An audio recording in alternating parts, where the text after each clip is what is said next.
दोस्तों, आज मैं आपके साथ जो real life survival story share करने वाली हूँ वो कहानी एक सच्ची घटना पर आधारित है। ऐसा क्या है इस कहानी में जो सुनते वक्त मेरे रोंगटे खड़े हो गए थे। दोस्तों, आई एम श्योर आप सब इस कहानी को पूरे अंत तक सुने बिना और उसे दिल से महसूस करे बिना नहीं जाने वाले हैं। दोस्तों, आप अपनी आंखें बंद करके इमेजिन करो कि आप किसी हादसे का शिकार हो चुके हो और दुनिया के सबसे बड़े रेगिस्तान यानी कि ऑस्ट्रेलियन रेगिस्तान के बीचों बीच फंस चुके हो। दोस्तों, ऑस्ट्रेलियन रेगिस्तान का एरिया 14 लाख स्क्वायर किलोमीटर का है और ये दुनिया का चौथा सबसे बड़ा रेगिस्तान है। आप इस ऑस्ट्रेलियन रेगिस्तान में गुम हो चुके हो और आपके पास ना ही पीने के लिए पानी है और ना ही खाने के लिए खाना है। इवन आपके पैरों में पहनने के लिए आपके पास कोई शूज़ भी नहीं है। खुद को बचाने के लिए आपको कौन सी दिशा में आगे जाना है यह भी आपको पता नहीं है। रेगिस्तान का 45 डिग्रीज का तापमान आपको हर मिनट जला रहा है। दोस्तों, अब आप आंखें खोलो और भगवान का शुक्र मनाओ कि आपकी ज़िंदगी में आज तक ऐसा कोई हादसा नहीं हुआ है। लेकिन दोस्तों, आज मैं आपके साथ जो real life survival story share करने वाली हूँ वो कोई मनगढ़ंत कहानी नहीं है, बल्कि वो एक रियल लाइफ सर्वाइवल स्टोरी है जिसे सुनने के बाद आपकी रूह कांप जाएगी। दोस्तों, अगर कोई इंसान ठान लेना तो क्या कुछ नहीं हो सकता, वो आज आप इस कहानी को पूरा अंत तक सुनने के बाद जानोगे। तो चलिए बिना समय गवाए शुरू करते हैं अपनी कहानी।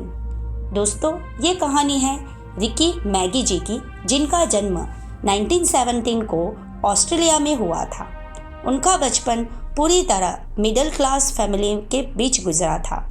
टीनेज में ही उनके फैमिली पर फाइनेंशियल क्राइसिस आ चुका था और इसी बीच उनके फादर की मृत्यु भी हो गई थी। उनके पास पैसे नहीं थे, इसलिए उन्होंने अपनी पढ़ाई भी छोड़ दी और जिम्मेदारी का बोझ उनके कंधों पर आ गया। उन्होंने इलेक्ट्रिशियन से लेकर मछुआरे तक और मछुआरे से लेकर वॉचमैन तक के सारे काम किए। इतने डिटर्मिनेशन के बाद उनकी लाइफ अच्छी होने वाली थी। 2006 में जब वे 35 साल के थे तब उन्हें वेस्टर्न ऑस्ट्रेलिया की पोर्ट से एक सरकारी नौकरी के लिए ऑफर लेटर मिला। इस ऑफर को रिकी जी गंवाना नहीं चाहते थे, इसीलिए रिकी जी ने उस जॉब को हासिल करने के लिए वेस्टर्न ऑस्ट्रेलिया में जाना चाहते थे और वे ईस्टर्न ऑस्ट्रेलिया में रहते थे। वेस्टर्न ऑस्ट्रेलिया को फ्लाइट से जाने के लिए उनके पास इतने पैसे नहीं थे, इसीलिए उन्होंने रोडवे से वेस्टर्न ऑस्ट्रेलिया को जाने का फैसला किया। दोस्तों, यहाँ पे मैं आपको बताना चाहती हूँ कि ऑस्ट्रेलिया दुनिया में के सबसे बड़े कंट्रीज में 6 रैंक में आता है।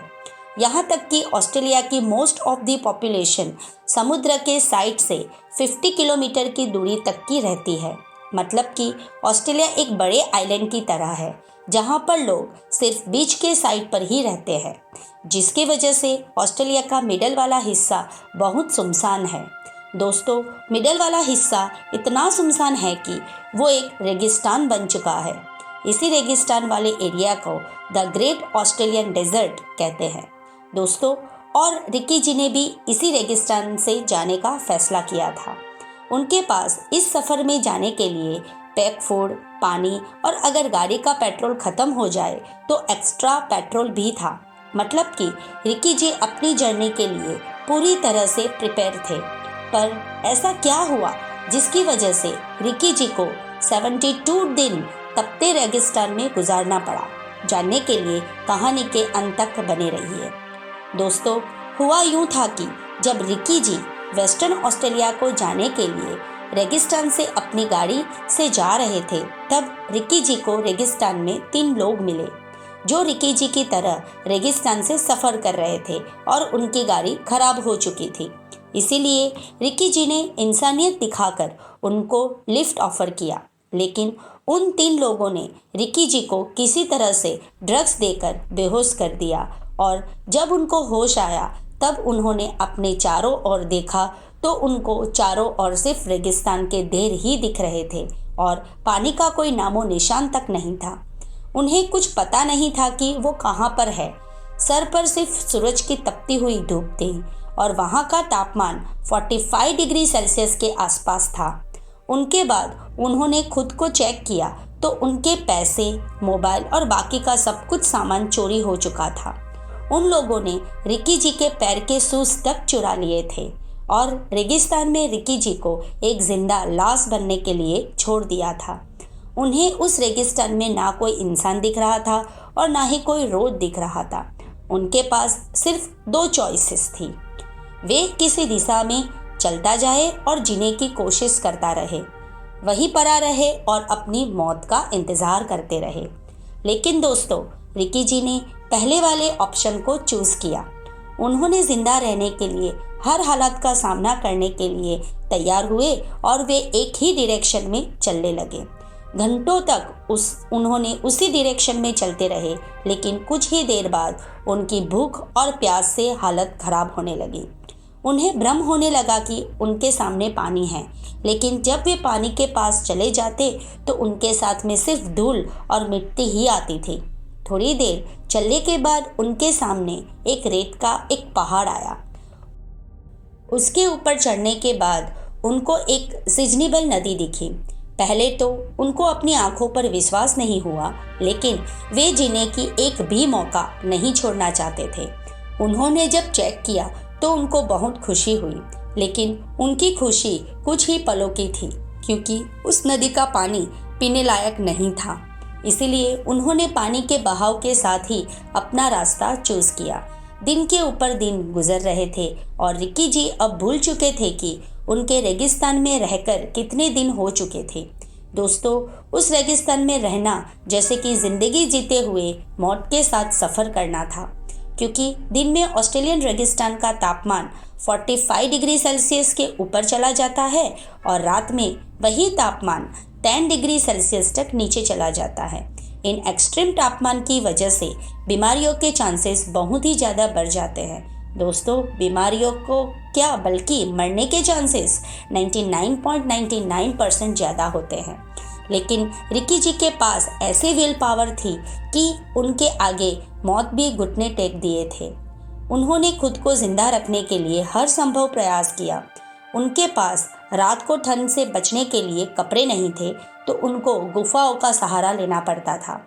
उन्हें छोटे छोटे गड्ढों में पानी के लिए पानी मिलता था और अगर कभी पानी नहीं मिलता था तो उनको अपना खुद का पेशाब भी पीना पड़ता था। बहुत दिन गुजर चुके थे और हालात बद से बदतर हो चुकी थी और उनका वज़न भी बहुत ही ज़्यादा कम हो चुका था। अब रिकी जी की बॉडी भी जवाब देने लगी थी और उनको अब लग रहा था कि अब वो जिंदा नहीं बचेंगे। लेकिन अंदर एक और आवाज़ उनको यह कह रही थी कि रिकी, तू कहीं ना कहीं इस रेगिस्तान से जिंदा बाहर निकल सकता है। और खुद को जिंदा रखने के लिए उन्होंने सांप, कीड़े और मकोड़े और पता नहीं क्या क्या खाना पड़ता था। रिकी जी के अंदर वो उम्मीद थी और हौसला था, जिसकी वजह से वे हर रोज़ वे नींद से उठने के बाद सोचते थे कि आज एक और दिन मैं जिंदा रहते हुए यहाँ से बाहर निकल जाऊँगा। और ऐसी उम्मीद पर वे रेगिस्तान से बाहर निकलने का रास्ता ढूंढते हुए वे एक दिन बिरुन कैटल स्टेशन पर आ गए। मार्क लिनफ्रंट उस स्टेशन के मैनेजर थे और जब रिकी जी ने जब उनको आज की तारीख कौन सी है यह पूछा तो रिकी जी को बहुत ही बड़ा झटका लगा, क्योंकि रिकी जी को यह पता चला कि उन्होंने 2 महीने और 12 दिन एक वीरान रेगिस्तान में अकेले गुजारे थे।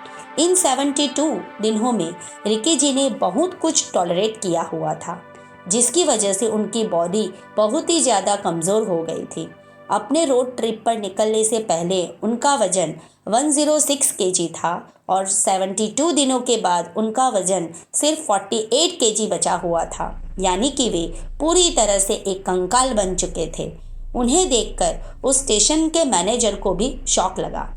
दोस्तों, उस रेगिस्तान से निकलने के बाद और खुद को फिर से रिकवर करने के बाद रिकी जी ने खुद के लाइफ पर एक किताब लिखी जिसका नाम लेफ्ट फॉर डेड है और यह सच्ची कहानी भी मैंने आपको इसी किताब से लेकर बताई हुई है। Conclusion of Ricky Maggi survival story. दोस्तों, इस कहानी से हमें क्या कुछ सीखने को नहीं मिलता है। रिकी जी के पास रोड ट्रिप पर निकलते हुए सब कुछ था, लेकिन अचानक कुछ ऐसा हुआ कि उनके पास कुछ भी नहीं था, फिर भी उन्होंने रेगिस्तान में 72 दिन गुजारे। उनके पास खाने के लिए खाना नहीं था और पीने के लिए पानी भी नहीं था और खुद को कवर करने के लिए भी कुछ नहीं था, लेकिन उनके पास दो सबसे बड़ी चीज़ें थी और वो है विल पावर और दूसरी जीने की इच्छा। दोस्तों, अगर आपके साथ लाइफ में भी कुछ बुरा हो ना, तो इस कहानी को ज़रूर याद करना। तब आपको रियलाइज़ होगा कि आपकी सिचुएशन रिकी जी की सिचुएशन से कितनी बेटर है और कितना ही बुरा हो सकता है। दोस्तों, आपको यह कहानी कैसी लगी? नीचे कमेंट बॉक्स में कमेंट करके हमें ज़रूर बताइए। और उसके साथ ही अगर आपको यह कहानी पसंद आई हो तो अपने दोस्तों के साथ अवश्य शेयर कीजिए, ताकि लोगों को भी इस रिकी मैगी की रियल लाइफ स्टोरी सुनने को मिल सके। नमस्कार एंड धन्यवाद।